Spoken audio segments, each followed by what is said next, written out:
मीरपुर नाम के शहर में तेजस अपनी पत्नी नीरू के साथ रहता था। पति पत्नी दोनों ही नौकरी करते थे। एक दिन तेजस गांव अपनी माँ के पास फोन करता है। हेलो, प्रणाम माँ। जीते रहो माँ, तुम दादी बनने वाली हो। हैं? अरे वाह, ठीक है बेटा, मैं कल ही आती हूँ। जब माँ जी शहर पहुंची तो बेटे बहू ने बहुत अच्छे से स्वागत किया। लीजिए माँ जी चाय। अरे गर्मा गर्म पकोड़े ले आओ माँ के लिए। नीरू रसोई में गई और 2 मिनट में ही पकोड़े ले आई। जी ये लीजिए। बहू जादू से बनाए हैं क्या? अभी तो रसोई में गई थी। यम्मी। माँ जी शीला रसोई में पकोड़े तल रही है, मैं बस लेकर आई। हे भगवान, मेरा धर्म भ्रष्ट कर दिया तूने। अब तो गंगा जल से शुद्धिकरण करना होगा। दूसरे दिन, माँ जी मैंने नाश्ता बना दिया है, ऑफिस जा रही हूँ। पर अभी तो घर का सारा काम पड़ा है। शीला आती ही होगी, झाड़ू पोछा बर्तन कपड़े वो सब कर लेगी। हमारे जमाने में घर का सारा काम हम ही करते थे। जी माँ जी आप बहुत होशियार हैं, मैं घर ऑफिस दोनों नहीं संभाल पाती।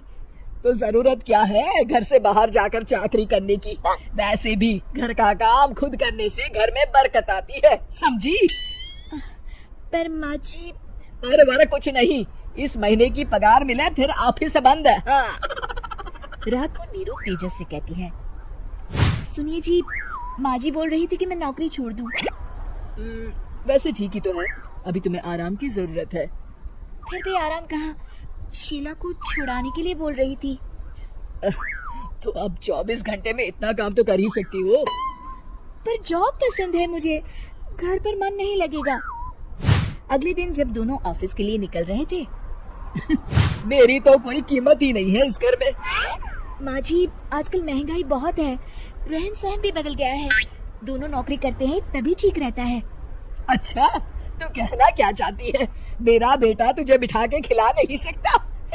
तू ही इस घर का खर्च चला रही है, हैं? नहीं माँ जी, मेरा वो मतलब नहीं था। मतलब खूब समझती हूँ, ये बाल धूप में सफेद नहीं किए मैंने। हाँ। अब तो ये रोज का काम हो गया था। तेजस भी रोज की चिक से परेशान हो गया था। एक दिन उसने कहा, नीरू वैसे भी तुम्हें मैटरनिटी लीव मिलने वाली है, तो अभी से ही छुट्टी ले लो। पर क्या, मेरी सैलरी अच्छी खासी है। आखिर नीरू ने रिजाइन कर दिया। जब बच्चा हुआ तो घर में सब बहुत खुश हुए। कुछ दिनों बाद तेजस फाइल देख रहा था। क्या हुआ तेजस, कुछ परेशान लग रहे हो? अब हाँ, वो हमारी जितनी सेविंग्स थी वो तो हॉस्पिटल में और छठी के फंक्शन में खत्म हो गई है नीरू। और अभी वैसे मंदी चल रही है तो मैं बोल रही थी कल मुन्ना को हेपेटाइटिस का टीका लगवाना है। नीरू क्या पोस्टपोन नहीं कर सकते? नहीं जी, बिल्कुल नहीं। अब तेजस को समझ में आ रहा था कि उससे गलती हुई है। पैसों की कमी का असर घर के माहौल पर भी पड़ रहा था। अगले दिन, बेटा मेरा चश्मा और ये दवाइयाँ ले आना, पर्चा देते हुए माँ जी ने कहा। जी। तेजस मुन्ना के लिए दूध का डिब्बा और डायपर भी ले आना, और ये किराने के सामान की लिस्ट है, इसे भी लाना है। तेजस गुस्से में लिस्ट मरोड़ कर फेंकता है और चिल्लाता है, पैसे क्या पेड़ पर उगते हैं? ये ले आना वो ले आना। अरे पर ये जरूरत का सामान ही है। वो गुस्से में बिना कुछ कहे ऑफिस चला गया। अरे लंच तो ले जाइए। नीरू दौड़कर डिब्बा पकड़ाती है। एक दिन खाना खाने के बाद, नीरू अब तो मुन्ना कुछ बड़ा हो गया, तो अब तुम वापस ज्वाइन कर लो ना जॉब। पर इस रिसेशन में जॉब मिलना बहुत मुश्किल है। ट्राई तो करो। फिर मुन्ना? माँ जी है ना, और एक फुल टाइम मेड भी लगा लेंगे। पर माँ जी उन्हें तो पसंद नहीं। तभी माँ जी वहाँ आ जाती है और प्यार से नीरू के सर पर हाथ फेरते हुए बोलती है, अब मेरी समझ में आ गया बहू, पहले के और अब के समय में अंतर है। तुम काम शुरू करो, मुन्ना की जिम्मेदारी मेरी।